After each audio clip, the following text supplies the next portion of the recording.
नमस्कार.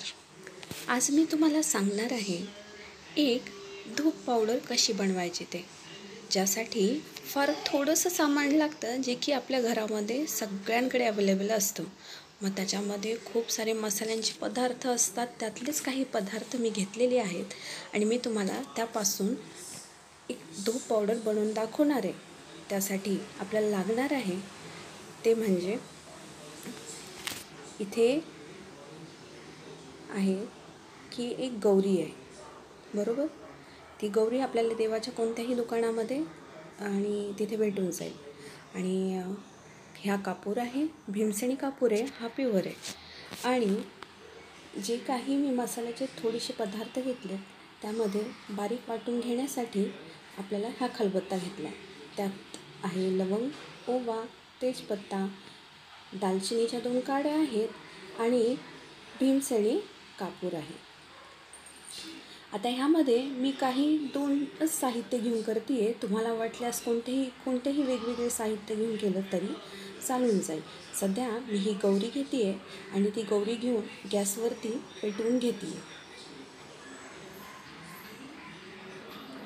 साधारणपणे 2 ते 3 मिनटामध्ये ही छानपैकी जळेल ती व्यवस्थित.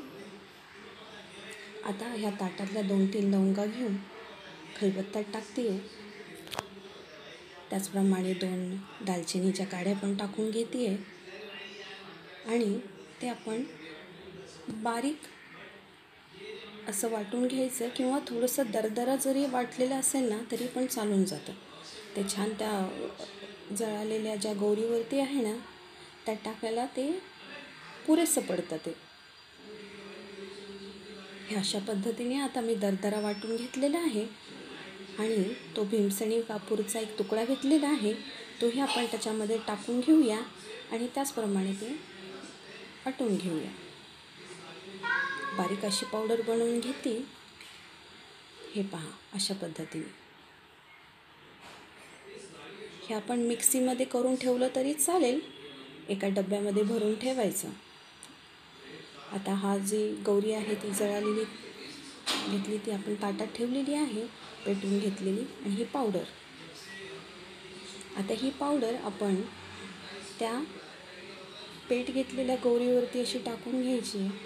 आणि हे पहा, अशा पद्धतीने एक सुगंध धूप असा त्यातून येतो आहे आणि त्याचा सुवास, त्याचा सुगंध इतका अप्रतिम आहे, जेणेकरून ना आपल्या घरातलं सगळं वातावरण इतकं छान होऊन जातं.